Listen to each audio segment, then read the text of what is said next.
करें।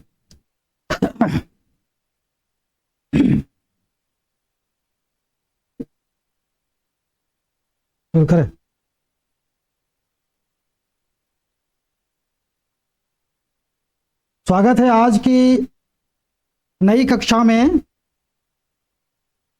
हम लोग खोरठा जेपीएससी मेंस पाठ्यक्रम के अंतर्गत सिलेबस जो है उस सिलेबस के पहले टॉपिक पर आज हम लोग हैं। आज का टॉपिक है खोरठा भाषा की उत्पत्ति और विकास। पहला टॉपिक यानी खोरठा भाषा का ओरिजिन कहाँ से है, कैसे इस भाषा की उत्पत्ति हुई, कैसे कैसे इसने विकास किया, ये आपके पहले बिंदु में पाठ्यक्रम का जो पहला टॉपिक है उसी में दिया गया है।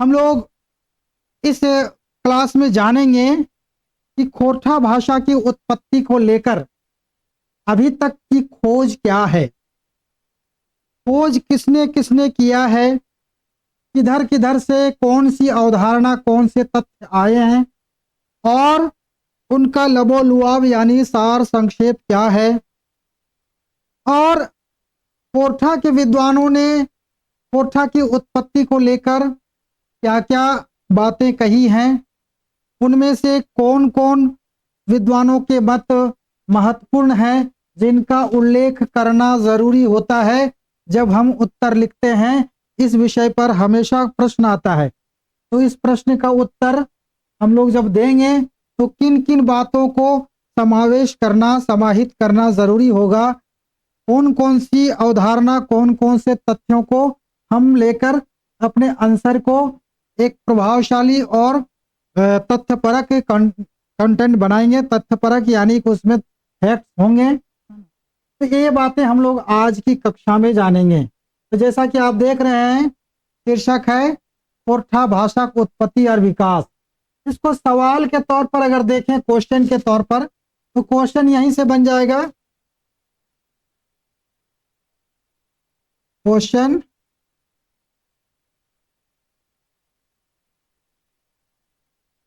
खोरठा भाषा की उत्पत्ति और विकासक लेतारें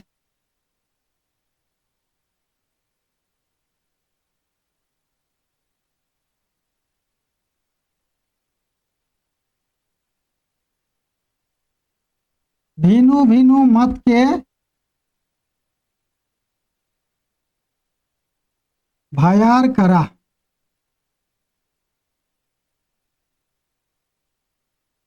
यानी कि खोरठा भाषा के विकास को लेकर जो मत आए हैं उनको विश्लेषित करें, विवेचित करें, उसकी विवेचना करें, ये हमारा प्रश्न होगा। प्रश्न ऐसे भी आते हैं कि खोरठा भाषा की उत्पत्ति और विकासक लेता रहे एगो गढ़िया नोट लिखा, ऐसे भी प्रश्न हो सकते हैं। दूसरे एंगल से इसी प्रश्न को बनाया जा सकता है कि खोरठा कौन भाषा हके, एकर उत्पत्ति और विकास कैसे कैसे भेल है, की लेता रहे गढ़िया मत दे के नोट लिखा।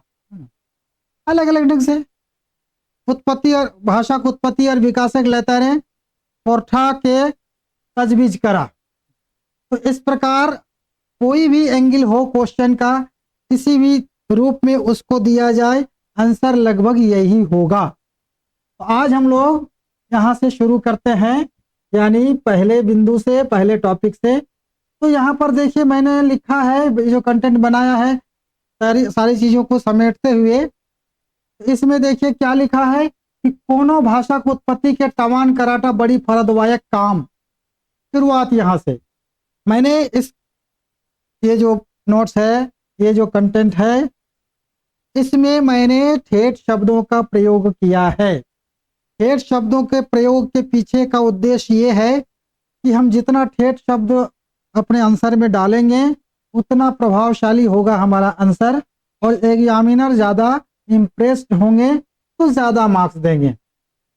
तो खोरठा कोनो भाषा की उत्पत्ति के टवान मतलब खोज करना बड़ी फरदवायक यानी कठिन काम है, बहुत ही कठिन काम है। किले की भाषा का उद्भव एक सवाल टा मानुषक सभ्यता विकासक संग नारायल है। क्यों? क्योंकि भाषा की उत्पत्ति, उद्भव मतलब उत्पत्ति का जो सवाल है वो मनुष्य के विकास के साथ जुड़ा हुआ है। नारायल है मतलब जुड़ा हुआ है। खोरठाक उत्पत्ति और विकास के हमें दो आधारें जाने पारी। अब खोरठा के संदर्भ में जब बात करें, भाषा की उत्पत्ति को लेकर अलग अलग मत है। कोई कहता है कि भगवान ने भाषा देकर मनुष्य को भेजा, कोई कहता है कि यहाँ की प्रकृति की ध्वनियों को अनुकरण करके भाषा का निर्माण किया। कोई कहा जब हमारे अंदर बहुत तरह के आवेग उठते हैं, जब जम्हाई लेते हैं, जब डकार आती है या फिर दर्द होता है, आह ऊ करते हैं, तो उससे भाषा का विकास हुआ। तरह तरह के कंसेप्ट हैं।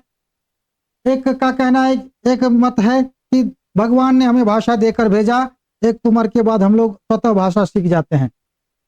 एक का कहना कि नहीं, भाषा जो है जिस तरह मनुष्य का विकास हुआ है, सभ्यता का विकास हुआ है, उसी क्रम में भाषा का भी विकास हुआ है। विकासवादी सिद्धांत। तो अभी तक जो विकासवादी सिद्धांत है वो सबसे सही सिद्धांत है। कोई देवी देवता या भगवान ने हमें भाषा देकर नहीं भेजा है। भाषा देकर भेजता तो फिर पूरी दुनिया के मनुष्यों की भाषा एक होती। और जो बच्चा, प्रयोग भी किया गया, एक बच्चे को जंगल में छोड़ दिया गया, एक घर में एकांत में, और उसके लिए सारी व्यवस्था खाना पीना की के लिए एक आदमी को लगाएगा, लेकिन उससे बातचीत करने के लिए मना किया गया था। तो 5 साल के बाद वो कुछ भी नहीं सीख पाया था बच्चा। केवल दरवाजे की आवाज की, जो दरवाजा जब खुलता था तब आवाज आती थी चैं, वही सीख पाया था, क्योंकि वो वही आवाज सुनता था। क्योंकि चैं करता था उस समय खाना लेकर, वो जो उसकी सेविका लगी हुई थे, परिचारिका, नर्स लगाया गया था उसके पीछे, वो खाना लेकर जाती थी, तो उस समय दरवाजा खुलता था तो आवाज आती थी चैं, है ना। उसी को सीख पाया था। भूख लगती थी वो चैं खाली बोल पा रहा था, है ना। तो इससे ये जाहिर हुआ कि भाषा जो है किसी देवी ईश्वर के द्वारा दी गई चीज नहीं है, बल्कि मनुष्य समाज में रहकर सीखता है, अनुकरण से सीखता है और सहजता से सीख जाता है। वो कहीं ट्रेनिंग लेने की अलग से जरूरत नहीं पड़ती है मातृभाषा सीखने के लिए। तो जो भी हो, खोरठा के संदर्भ में जब हम बात करें तो खोरठा की उत्पत्ति कैसे हुई, उस सामान्य भाषा की उत्पत्ति के बारे में भी मैंने चर्चा की। खोरठा की उत्पत्ति कैसे हुई, तो खोरठा भाषी समुदाय के इतिहास से, 2 आधार से हम लोग इसको डिफाइन कर सकते हैं। हम इस बात को जान सकते हैं क्या, कि खोरठा भाषी समुदाय के इतिहास से और भारतीय भाषा विकास सरिस्ता से। यानी खोरठा भाषी समुदाय यहाँ कब आए, किधर से आए, कैसे आए, इन बातों को जानने से ही हम जान सकते हैं कि खोरठा भाषी जब कब शुरू हुए, यहाँ आकर रहने लगे, खोरठा का विकास वहां तक जाता है। तो कौन थे खोरठा बोलने वाले, कौन हैं, उनकी यहाँ उत्पत्ति कब हुई है, यहाँ स्थापना कब हुई उनकी, कब आए, कहाँ से आए, किधर से आए, कैसे कैसे आए, इन बातों को जानते हुए हम लोग खोरठा की उत्पत्ति को अनुमान लगा सकते हैं, कुछ बातें जान सकते हैं। दूसरा है भारतीय भाषा विकास सरिस्ता से। यानी भारत में जो भाषाओं का विकास हुआ, खासकर उत्तर भारत की भाषाओं का, जिसे आर्यन फैमिली की भाषा, इंडो आर्यन फैमिली की भाषाएं हैं, उसका विकास का क्रम क्या है, इस बात से हम लोग खोरठा के विकास को जान सकते हैं। तो 2 आधारों पर यहाँ हम लोग जानने की बात करेंगे। तो पहले हम देखते हैं कि खोरठा भाषी समुदाय के इतिहास से। तो खोरठा भाषी समुदाय के इतिहास क्या है। वर्तमान समय में खोरठा मुख्य रूप से झारखंड में बोला जाए। अभी वर्तमान में खोरठा कहाँ बोली जाती है, मुख्य रूप से झारखंड में, कुछ और जगह भी बोली जाती है। सकरछड़ा भारत देश, पश्चिम बंगाल, आसाम, अंडमान, उड़ीसा और विदेश मॉरिशस, फिजी, सूरीनाम जैसन देश गुलाहू खोरठा बोलवैया टवान मिले हैं। विदेश में भी खोरठा बोलने वाले हैं। तो कुछ जो है खोरठा के पड़ोसी राज्य हैं, जैसे पश्चिम बंगाल है तो खोरठा भाषियों का विस्तार वहां तक है। आसाम, अंडमान यहाँ से प्रवास करके, माइग्रेट करके गए। उड़ीसा भी खोरठा से सटा हुआ राज्य है, खोरठा क्षेत्र से, इसलिए वहाँ भी खोरठा भाषी हैं। विदेश है मॉरिशस भी यहाँ से प्रवास करके गए। फिजी, सूरीनाम, ये सब यहाँ से माइग्रेटेड लोग हैं जो खोरठा अभी भी बोल रहे हैं। मकीन खोरठा गाढ़ी क्षेत्र झारखंड लागे, बाकी ठामे खोरठा भाषी हिये से पसरल पैरचलहत। यहाँ पर स्पष्ट किया कि मकीन मतलब लेकिन, खोरठा का गाढ़ी यानी केंद्रीय क्षेत्र, जो सेंट्रल जोन है वो क्या है, झारखंड है। और यहीं से लोग दूसरी जगह पर गए हैं, कुछ बंगाल की सीमा को छोड़कर। झारखंड क्षेत्र खोरठा के मुख्य रूप से सदान समुदाय के लोक मानुष एकर बोलवैया लागत। झारखंड में इसको बोलने वाले कौन है, मुख्य रूप से सदान समुदाय के लोग। सदान किसको कहा जाता है, पहले खोरठा की उत्पत्ति के आड़ा गोड़ा सदान कर इतिहास से लस्तंगा रखे। सदान किसको कहा जाता है, झारखंड के वैसे मूल निवासी जो गैर आदिवासी हैं उनको सदान कहा जाता है। गैर आदिवासी झारखंड के मूल निवासी जो यहाँ की परंपरा, यहाँ की संस्कृति, यहाँ की भाषाओं को बोलते हैं, वे सदान कहलाते हैं, लेकिन वो ट्राइब्स नहीं है। तो सदान लोगों का इतिहास, पहले खोरठा की उत्पत्ति के आड़ा गोड़ा यानी खोरठा की उत्पत्ति के जो जड़ें हैं, शुरुआत है, आरंभ है, उसको सदान के इतिहास, सदान का जो इतिहास है उससे उसका संबंध रहता है। यानी सदानों का इतिहास क्या है झारखंड में। सदान झारखंड क्षेत्र के ऐसा समुदाय के कहल जाए कि झारखंड के मूल निवासी और गैर आदिवासी लागे। ये बात मैंने पहले ही बता दी। मुख्य रूप से सदान समुदायक भाषा होवे के चलते खोरठा के सदानी कहल जाए।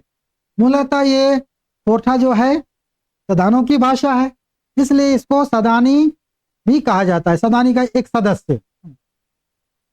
तो सदानी के 4 सदस्य हैं अभी, खोरठा, नागपुरी, कुरमाली और पचपरगनिया। तो ये 4 जो सदानी वर्ग की भाषाएं हैं, उनमें खोरठा सबसे बड़े क्षेत्र की, सबसे बड़ी आबादी की भाषा है।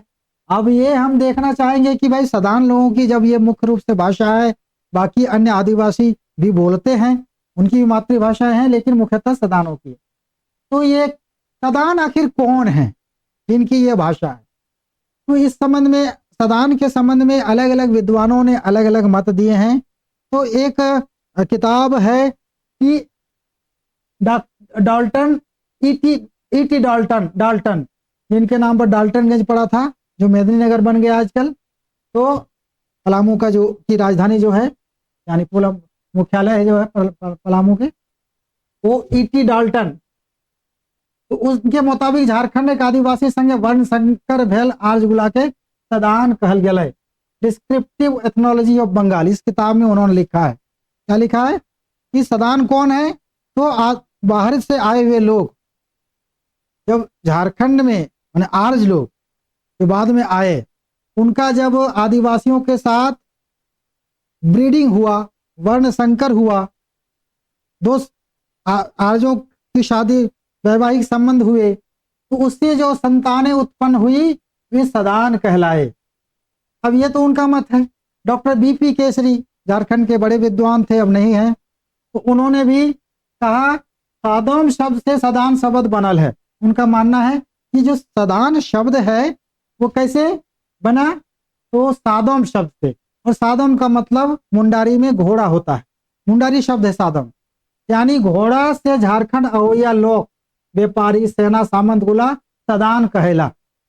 उनके अनुसार जो घोड़ा से आए, क्योंकि घोड़ा को सदान सादोम कहा गया और सादोम से आए हुए लोगों को सदान कहा गया। तो घोड़ा में सवार होकर कौन आए, तो बाहर से व्यापारी लोग और मगध राज की तरफ से सेना सामंत लोग, वे लोग यहाँ जब आए तो वे लोग जब बैठ गए तो उनको सदान कहा जाने लगा।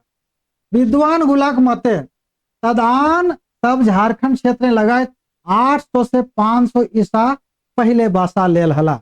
विद्वानों के अनुसार सदान कब से आना शुरू हुई यहाँ, तो 800 ईस्वी से 500 ईस्वी तक, यानी गौतम बुद्ध से पहले से ही वे यहाँ आना शुरू कर दिए थे।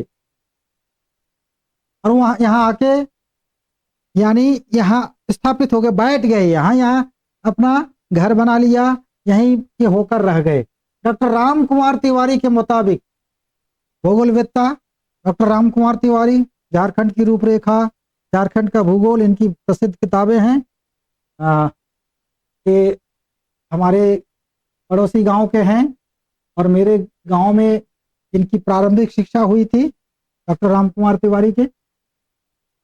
डॉक्टर राम कुमार तिवारी के मुताबिक जैन बौद्ध धर्मक प्रचार करे मगध देश ले जे सरावक चाहे बौद्ध भिक्षु चाहे व्यापारी गुला अपन संगे जौन भाषा के लय के आयल हला ओहे हिया के आदिवासी समुदायक भाषा गुला संगे मेसाई भोजाय के कोठा समेत सदानी भाषा गुला जन्म भेल हतै।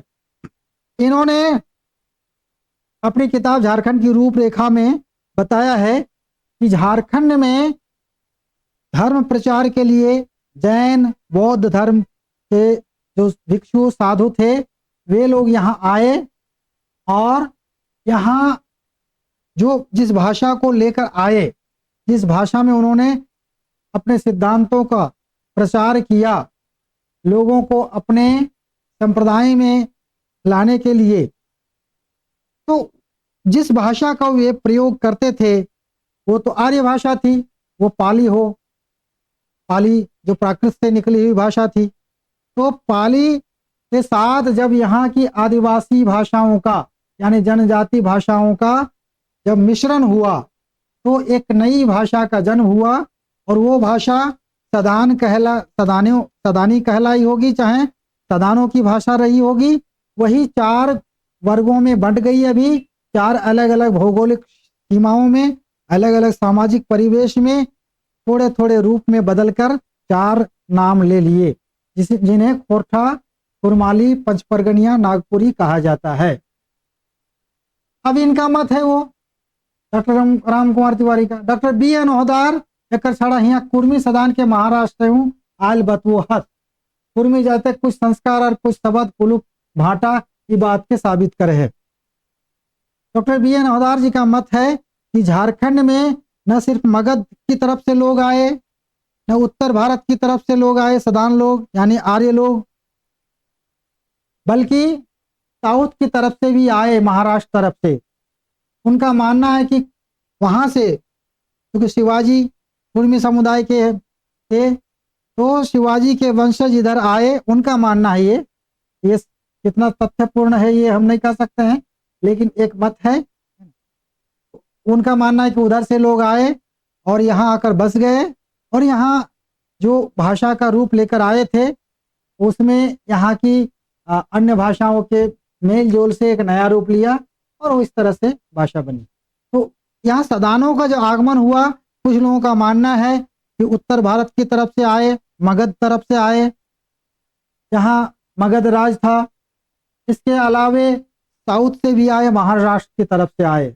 जो भी हो, सदान जिनको कहा जाता है जो गैर आदिवासी मूल निवासी हैं, उनका आगमन बाद में हुआ है, ये बात सही है। और वे अपने साथ जो भाषा लेकर आए थे उन्हीं भाषाओं में से भाषाओं को मिलाकर यहाँ की जनजातीय भाषाओं के साथ मिश्रण बहुत लंबे समय तक आदान प्रदान से एक नया रूप लिया जो सदानी कहलाई। सदानी के 4 रूप बने। कोरठा मुधाइन विद्वान कहे सिराइल। अब देखिए एक मत एक झाका है। बेनोदार जी ने कुछ उदाहरण दिए थे कुलूप भाटा की बात के साबित करे। कुलूप मतलब ताला, कुर्मी लोग कुरमाली में कुलूप कहा जाता है ताला को, भाटा कहा जाता है बैगन को, और मराठी में भी कुलूप कहा जाता है ताला को, और भाटा को बैगन को भाटा कहा जाता है। इसके अलावे दादा शब्द जो है, दादा हम लोग बड़े भाई को कहते हैं और महाराष्ट्र में भी दादा शब्द कहा जाता है बड़े भाई को।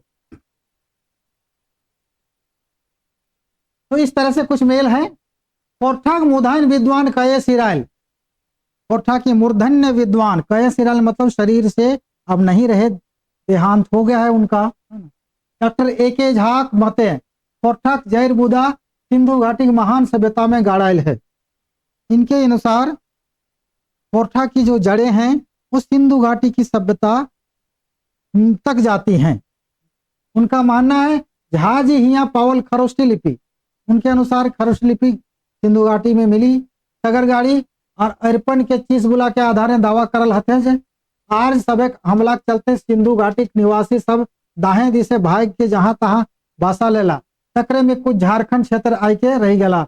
ओखिने कोरठा भाषा के यहाँ परचौला झा जी के मुताबिक खोरठा सिंधु घाटी से जन्म के झारखंड क्षेत्र पसरल है। खोरठा भाषा खोजी विद्वान doctor B N Ohdar, professor दिनमणियो जी के लगत यह मत है। देखिए, झा जी ने कहा कि सिंधु घाटी सभ्यता से लोग इधर आए, वास्तव में वहां से पलायन किया लोगों ने। सभ्यता का जब वहां नाश हुआ, कारण जो भी रहा हो, एक झा ने कहा कि आर्य लोगों के आक्रमण के चलते वहां की सभ्यता नष्ट हुई। कुछ लोगों का मानना है कि वहां बाढ़ आ गई थी, जिससे लोग वहां से भाग कर जान बचाए। तो अलग अलग मत हैं। तो उनका इधर आगमन हुआ और यहाँ आकर एक नए तरह की संस्कृति अपने साथ जो लेकर आए थे उसको स्थापित किया, और उसी के आधार पर भाषा का भी विकास हुआ। ये मत कुछ हद तक हम लोग भी मानते हैं, डॉक्टर बी एन ओहदार, मैं भी। भारतीय भाषा विकास व्यवस्था, ये तो एक मत हुआ। इससे पहले कि खोरठा भाषियों का आगमन यहाँ कब हुआ, उनकी ओरिजिन क्या है, उनकी उत्पत्ति कैसे हुई, यहाँ पर कब आए, किधर से आए, ये बातें। दूसरा है भारतीय भाषा विकास व्यवस्था आधार है। भाषा का जो विकास है भारत में, जो खासकर इंडो आर्यन फैमिली की भाषाओं का, हाँ, खोरठा उसी के आधार पर हम लोग खोरठा के उद्भव विकास टावान करेक्टा कोशिशों करल गया है, यानी उसी के आधार पर खोरठा के विकास और उस उत्पत्ति और उसके विकास को खोजने का प्रयास किया गया है। टावान मतलब खोजना, कोशिश मतलब कोशिश, प्रयास, चेष्टा। ई क्रम में कई किस्म के मत आयल है। इस क्रम में कई तरह के मत आए हैं, जेकर में 3 मत महात्मक और लिखक जुकुर है, जिनमें से 3 मत लिखने के योग्य है और वो महत्वपूर्ण है। जैसे खरोष्ठी मत, जिसे अनार्य मत कहा जाता है। खरोष्ठी मत को प्रतिपादित करने वाले यानी शुरुआत करने वाले कौन है? खोरठा के मूर्धन्य विद्वान एके झा। ई मत के परिचवैया खोरठा मुधायन विद्वान एके झा हलत।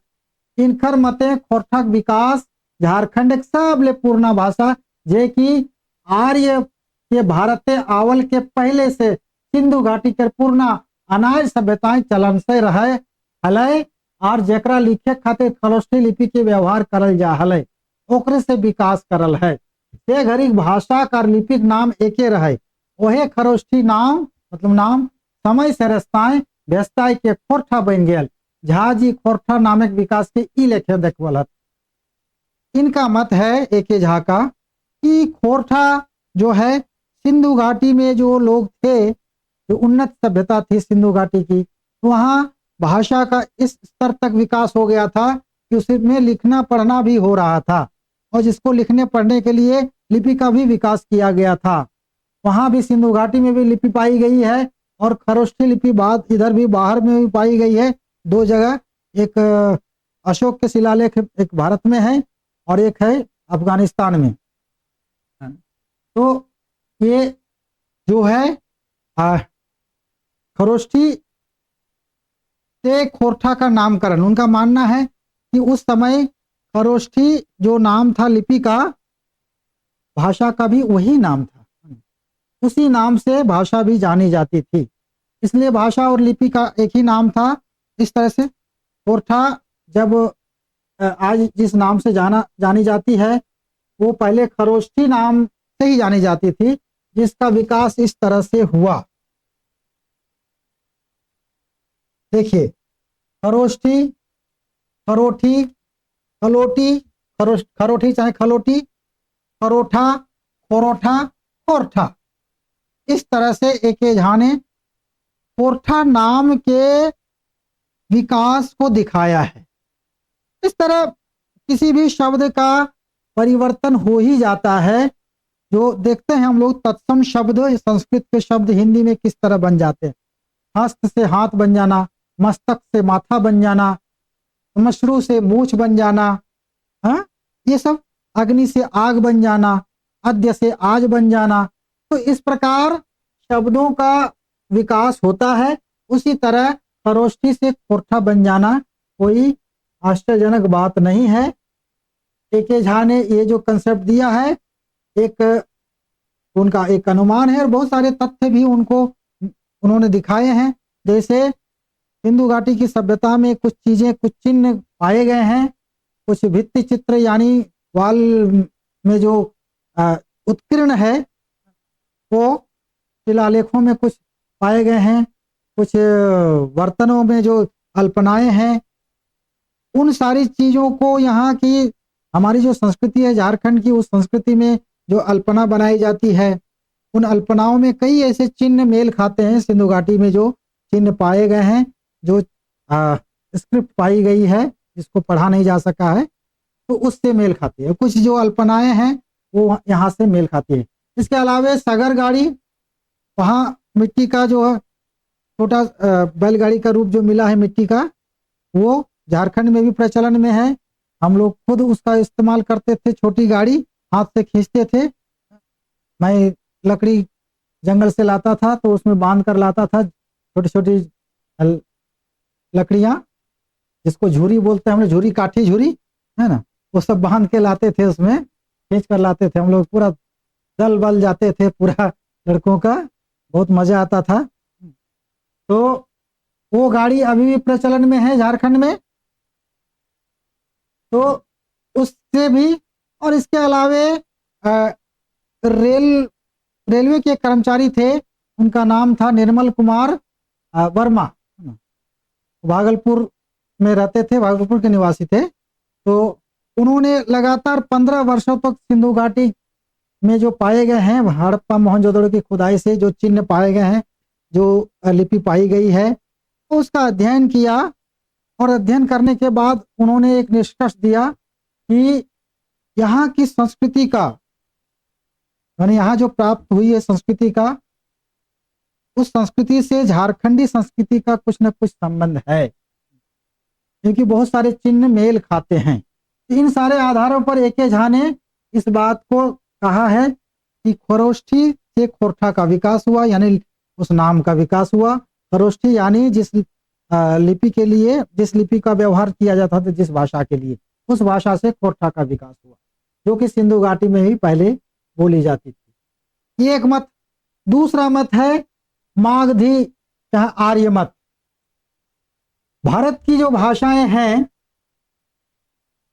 खासकर इंडो आर्यन फैमिली की भाषाएं, उसके विकास क्रम को लोगों ने दिखाया है, विद्वानों ने, कि सबसे प्राचीन भाषा संस्कृत को माना है, जबकि संस्कृत सबसे प्राचीन भाषा नहीं है।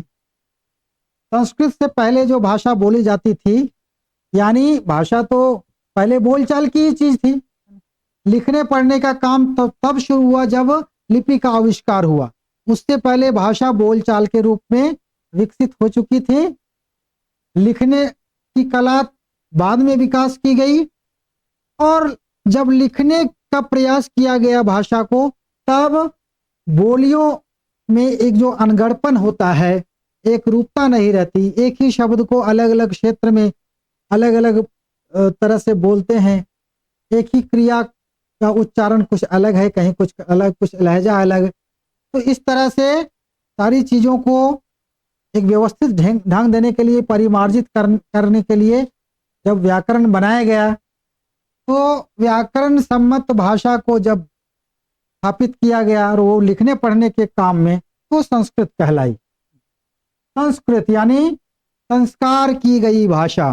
संस्कार किसका किया? जो पहले से बोलचाल में थी, यानी प्राकृत भाषा, प्रथम प्राकृत। प्राकृत मतलब पहले से बनी हुई, तो प्राकृत से संस्कृत बनी, और फिर कहा जाता है संस्कृत से भी पुनः प्राकृत बन गई, यानी फिर से बदलाव आया। जबकि ऐसा होता नहीं, लिखित भाषा में कोई बदलाव आता नहीं। बदलाव किस में आता है? जो बोलचाल की प्रवाह में, बोलचाल के प्रवाह में जो भाषा रहती है, उसी भाषा में बदलाव आता है। लिखित भाषा जब किताब में आ जाए तो उसमें लाखों साल अगर किताब रह जाए तो उसमें एक शब्द इधर उधर नहीं होगा, एक वर्तनी इधर उधर नहीं हो सकती, तो फिर उसमें बदलाव कहां से आएगा? लाइव है। तो इस प्रकार जब मागधी मत जो दिया है लोगों ने, उनका मानना है कि खोरठा का जो विकास है मागधी अपभ्रंश, यानी जो भाषाओं के विकास का जो क्रम, उसका जो सोपान दिखाया गया है भारतीय भाषाओं के अध्येताओं के द्वारा, जो भारतीय भाषाओं के भाषाविद रहे हैं, जैसे सुनीति कुमार चटर्जी, भोलानाथ तिवारी, हरदेव बाहरी, बाबूराम सक्सेना और बहुत तरह के भाषा विज्ञानी रहे।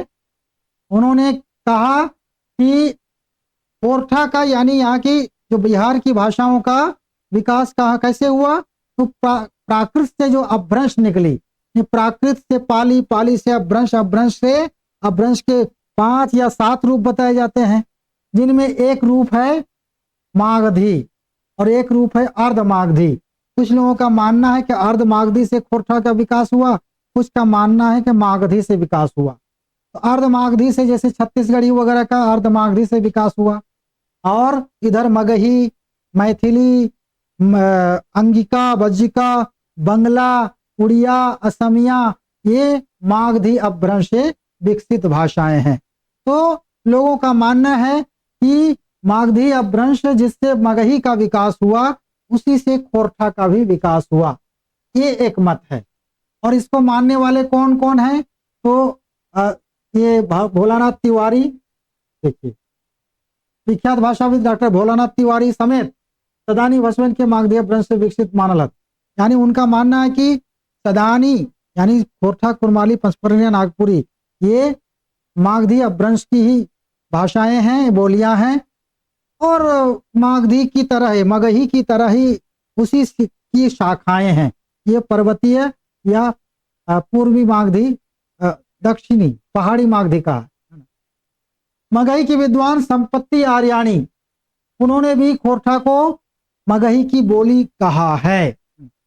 इस तरह इनका मत है कि मागधी अपभ्रंश से ही खोरठा का विकास हुआ है। श्रीनिवास पानोरी मंडल, श्रीनिवास पानोरी खोरठा के महान विद्वान, महान साहित्यकार, उनके जो उनके साथी थे, एक साहित्यिक साथी, भाषा साहित्य आंदोलन के सहयोगी नरेश नीलकमल, नरेश कुमार सिंह वास्तविक नाम था, जो कतरास कॉलेज के वो हिंदी के प्रोफेसर थे, कतरास के या RS मोर, पीके राय कॉलेज या किसी कॉलेज के प्रोफेसर थे हिंदी के। तो उन्होंने कहा कि खोरठा का जो है की उत्पत्ति मागधी अपभ्रंश से ही हुई है, और इसकी शुरुआत हम देख सकते हैं लिखित रूप में सिद्धनाथ के साहित्य में। सिद्ध संप्रदाय, नाथ संप्रदाय का जो साहित्य है, सांप्रदायिक साहित्य, यानी उसके मत, उसके संप्रदाय से के सिद्धांतों का साहित्य, उन साहित्य की रचनाओं में कुछ पद मिले हैं खोरठा के, उनके अनुसार। तो उनका मानना है कि मागधी से ही इन भाषाओं का विकास हुआ, झारखंड की सदानी भाषाओं का। खोरठा भाषा के लेखक डॉक्टर गजाधर महतो खोरठा के आर्य भाषा माइन के एक विकासक लेता है संस्कृत से जोड़ल। इनका मानना है कि आर्य भाषा ही है खोरठा, और इसका विकास भी संस्कृत से ही हुआ है। अब देखिए, ये मत महत्वपूर्ण मत थे जिनका जिक्र मागधी मत के तौर पर हम लोगों ने किया। अब देखिए तीसरा मत जो है प्राकृत है, मैसर कोसर मत। प्राकृत मत एक मिला जुला मत है, और प्राकृत से खोरठा यानी झारखंड की सदानी परिवार की भाषाओं के विकास की बात करता है। इस मत में खोरठा भाषा खोजी विद्वान डॉक्टर BN ओदार जी झाजी के मत साय दे के, झाजी के मत को उन्होंने दिया कि ये सिंधु घाटी से विकसित, लेकिन सिंधु घाटी में जो भाषा बोली जाती थी उसका विकास कैसे हुआ। तो उनका मानना है कि जो प्राकृत थी, उससे पहले जो भाषा बोली जाती थी उस समय, वो प्राकृत भाषा थी, और जिसको प्राकृत नाम दिया गया बाद में। प्राकृत क्या एक विशेषण है, यानी वैसी भाषा जिसका विकास पहले ही हो चुका था, संस्कृत से पहले। तो खोरठा भाषा खोजी विद्वान डॉक्टर BN ओहदार जी झाजी के मते साय दे के, यानी उसका समर्थन करके ओकरा भाषा विज्ञानी आधारे फरिज करल हत, उसको भाषा विज्ञान के आधार पर।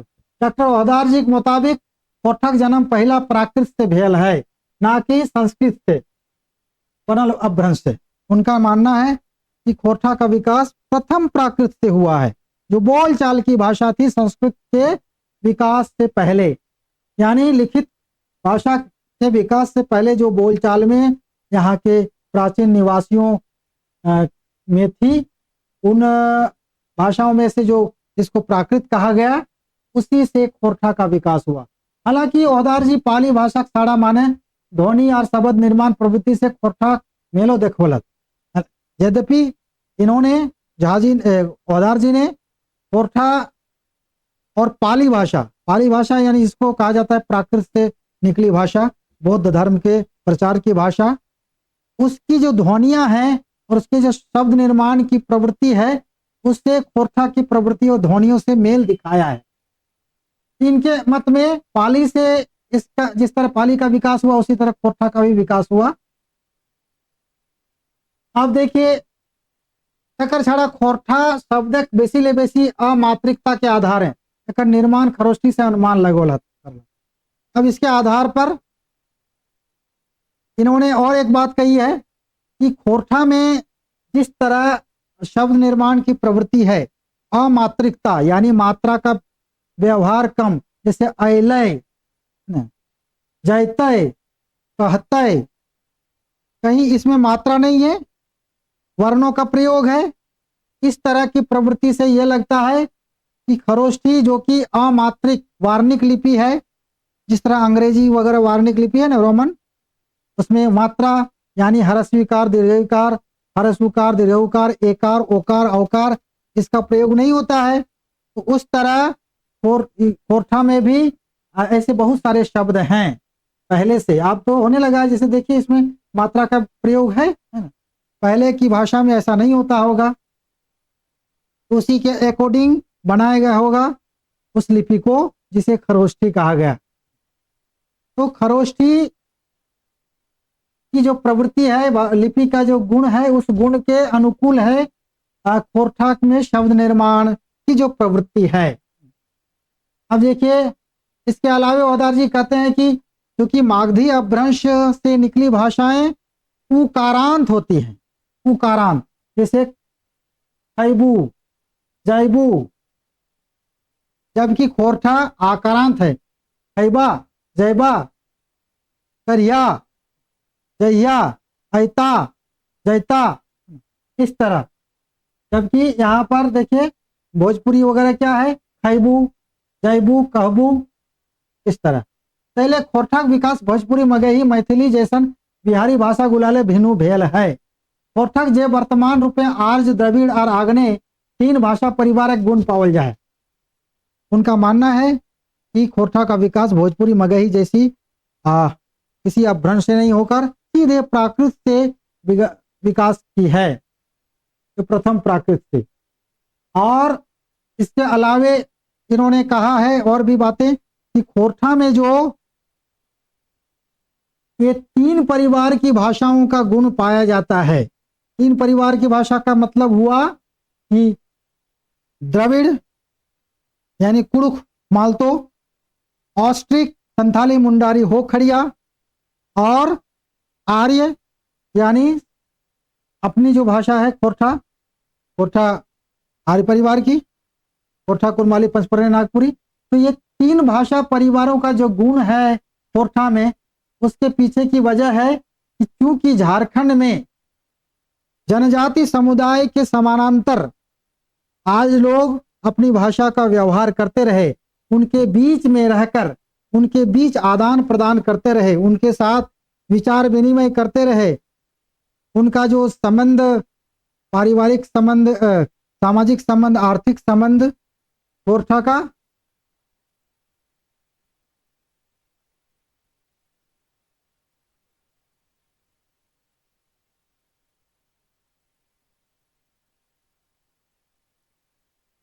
हाँ सर, मैं तो अभी कुछ देर पहले ज्वाइन हुआ हूँ, ठीक है। ये स्क्रीन में नेम और नंबर इधर उधर अच्छा मिल जाएगा, वो बाद में मिल जाएगा।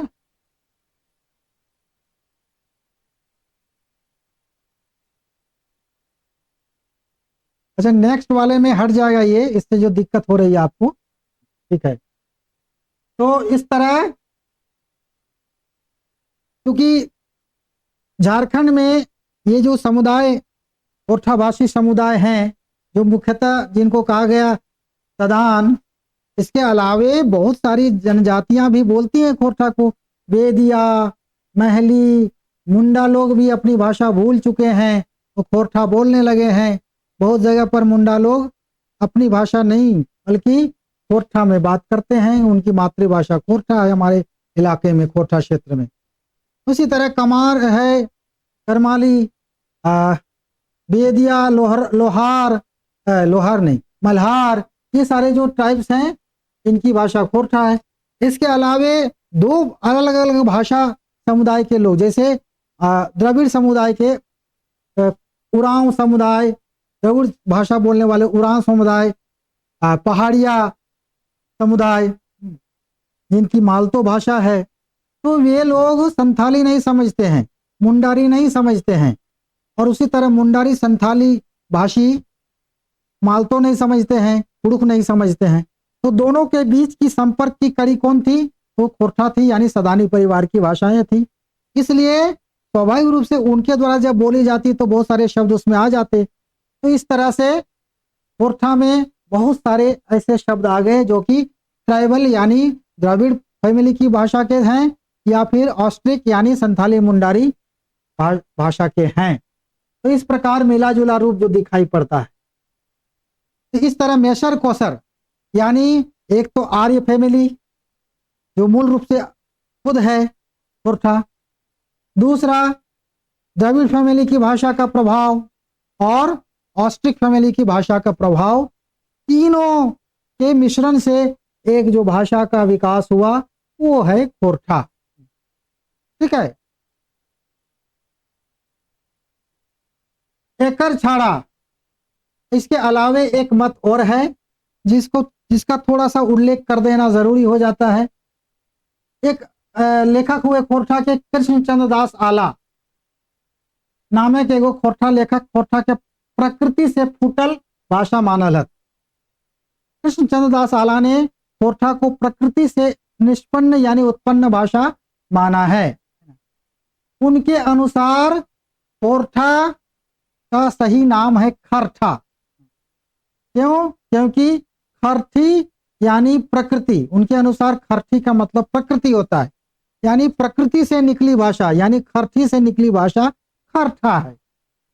उन्होंने एक कल्पना की, खरठी शब्द का प्रयोग प्रकृति के लिए नहीं होता है, खरठी शब्द का प्रयोग घाव की पपड़ी के लिए होता है, उसको खरठी बोलते हैं हम लोग। प्रकृति को कहीं भी खरठी नहीं बोला जाता, ये इनकी कल्पना थी, कपोल कल्पना, यानी दिमाग का ये फितूर था इनका, है ना।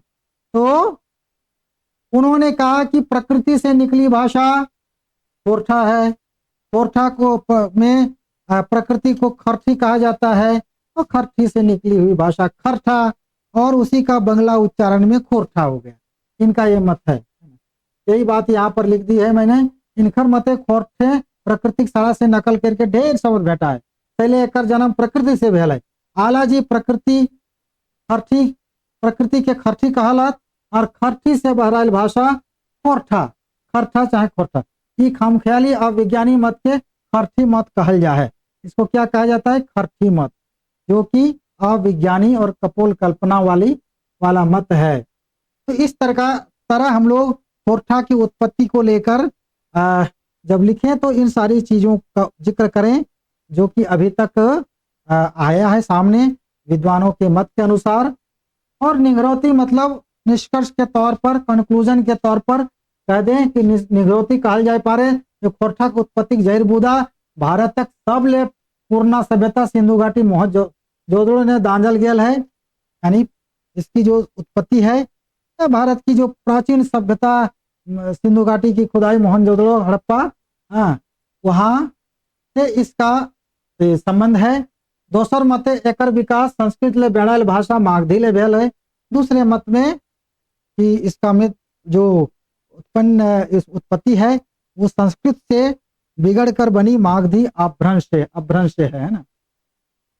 तीसरा मत है मूल प्रकृति से सोझे और झारखंड द्रविड़ आग्नेय परिवारिक भाषा गुलाक प्रभाव और मेसान से बनल भाषा के। तीसरा मत है कि मूल भाषा जो थी इसकी प्राकृत उसी से झारखंड की जो ट्राइबल लैंग्वेजेज हैं संथाली मुंडारी इधर कुड़ुख मालतो उन दोनों का इसमें जो प्रभाव पड़ा एक मिश्रण हुआ तो उससे जिस भाषा का विकास हुआ वो है कोरठा। तो ये हुआ हमारा कोरठा का उद्भव और विकास। तो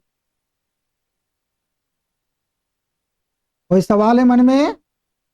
जितने लोग जुड़े हैं 2 लोग नजर आ रहे हैं नहीं। नवाज जी उलझा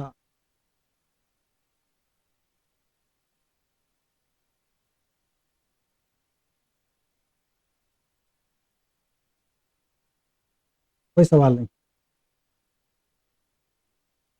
चलिए ठीक है। तो हम लोग आज जो है अभी झारखंड में बड़े क्षेत्र में क्लास जो है कल 11 बजे से लाइव क्लास होगा। 11 बजे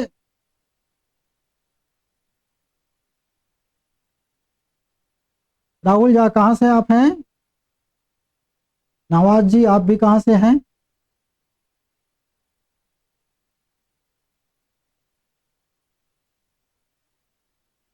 ठीक है देवघर। चलिए ठीक है वेलकम। गोड्डा से आपका भी वेलकम। उधर से ही है आप लोग। तो देखिए भाषा में थोड़ा अंतर होगा। मैंने जिस भाषा का प्रयोग किया है यहाँ पर वो एक तरह से मानक कोरठा है। अभी तक जिस भाषा में सबसे ज्यादा साहित्य रचा गया है उसी भाषा का ये रूप है और उसको मैंने थोड़ा साहित्यिक रूप देने की कोशिश की है। तो ये भाषा इस भाषा को फॉलो करेंगे आप लोग ठीक है। तो चलिए आज इस क्लास को मैं एक प्रासंगिक जो आज का संदर्भ है उस संदर्भ का गीत से खत्म करूंगा। आप सबों को पता है मुझे गीत गाना अच्छा लगता है तो गा भी लेता हूँ गीत। लोग बोलते हैं कि अच्छा गाते हैं, हालांकि बहुत अच्छा नहीं गा पाता हूँ। तो आज जो है कल से सोहराय शुरू हो गया है। सोहराय जो कि झारखंड की यहाँ की पारंपरिक जो संस्कृति है उस संस्कृति का एक पर्व है सोहराय। पशुधन की आराधना यानी उसके सम्मान में उसके आदर में किया जाने वाला पर्व है ना। तो इस पर्व में बहुत सारे गीत गाए जाते हैं। आपको गीत याद भी रखने होंगे क्योंकि पर्व त्योहार के गीत आपको लिखने होंगे। क्वेश्चन आ जाएगा सोहराय पर्व में गावल जाए वाला गीत के बारे में बतावा। चाचर गीत ककरा कहल जा है फरिश करा। या फिर सोहराय पर जब लेख लिखने के लिए आ जाएगा एक निबंध लिखा सोहराय पर्व के ऊपर गढ़िया निबंध लिखा तो फिर आपको एक आध गीत के नमूने भी देने होंगे। तो इसलिए मैं आप लोगों को एक गीत सुनाऊंगा और इस क्लास का आज समापन करूंगा।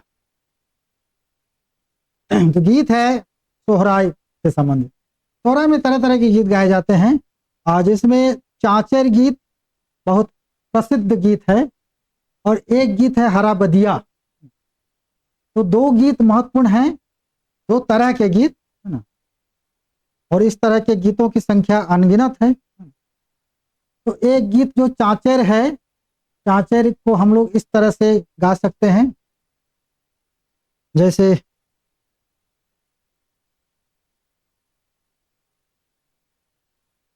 ककरा के सिंघा बाबू हेकचा बेकचा हो ककरा के सिंघा छतनार। अरे ककरा के सिंघा बाबू हेकचा बेकचा हो ककरा के सिंघा छतनार। तो कहता है कड़वा के सिंघा बाबू हेकचा बेकचा हो या भैंसिया के सिंघा। भैंसिया के सींघा बाबू है कचा बेकचा हो, कड़वा के सींघा छतनार। तो इस तरह दो पंक्तियों में और भी है, तो इतना याद रखना है। एक और गीत देख सुनिए। झारखंड में जो कल हम लोग दिवाली मनाए, तो दिवाली में क्या दीपक जलाया जाता है, सोहराय में भी दिया जलाया जाता है, गौशाले में, गोहाल में, आ, गोबर के ढेर में, इसको गोमढेर गोबरडिंग कहा जाता है। तो आ, बाड़ी में, सब जगह, खलिहान में, घरों में दिए जलाए जाते हैं। तो ये दिया कैसे जलता है, और दिया को अगर हम लोग समाज समझें तो हम लोग पाएंगे कि ये जो सोहराय गीत है वो हमारी जो संस्कृति का एक गीत है। तो हमारी संस्कृति किस तरह समरसता की संस्कृति है, सभी समुदाय के समान महत्व, यानी समाज में सभी समुदाय का महत्व है, एक दूसरे के पूरक हैं सभी, एक दूसरे के बिना समान समाज अधूरा है, चल पाना मुश्किल है, सामाजिक जीवन जी पाना मुश्किल है, हमारे काम नहीं हो पाएंगे। तो इन बातों को किस तरह इस गीत में समेटा है, वो बहुत ही उम्दा भाव का और एक आदर्श सामाजिक मूल्य, सामाजिक सिद्धांत का गीत है। कहता है, ककरा के गुने बाबू दियर दपरा हो, ककरा के गुने भैरे बाती, ककरा के गुने भैरे तेल बर्तना हो, जोर करे या मोसाक राती। यानी सवाल पूछा जा रहा है किसके गुण से दिया वगैरह, दिया दपरा यानी दीपक जो बनते हैं वो किसके गुण से, और दीपक में जो बाती डाली जाती है उसे जलाने के लिए उसमें किसका गुण है, और उसमें जो तेल डाला जाता है उसमें किनका योगदान है, किस समुदाय का योगदान है, ये सवाल है। तो आगे जवाब में देखिए क्या कहता है। तुम्हारा के गुने भैरे दियर दपरा हो, जोलहवा के गुने भैरे बाती, यानी बुनकर समुदाय के गुण से, कुम्हार के गुण से मिट्टी के दिए, और बुनकर समुदाय के गुण से बाती यानी कपड़ा, इससे बत्ती बनती है। और तेलिया के गुने भैरे तेल बर्तना हो, इंजोर करे या मोसाक राती, यानी तेली के गुण से जो तेल बनता है, कुल मिलाकर दिया जलता है, और अमावस्या जैसी अंधेरी घनघोर काली रात में भी उजाला बिखेर देता है। यानी समाज रूपी दिया तभी जल सकता है जब सबका योगदान हो, सभी का महत्व है इसमें। तो ये समरसता की संस्कृति हमारी है, ये इस गीत में है।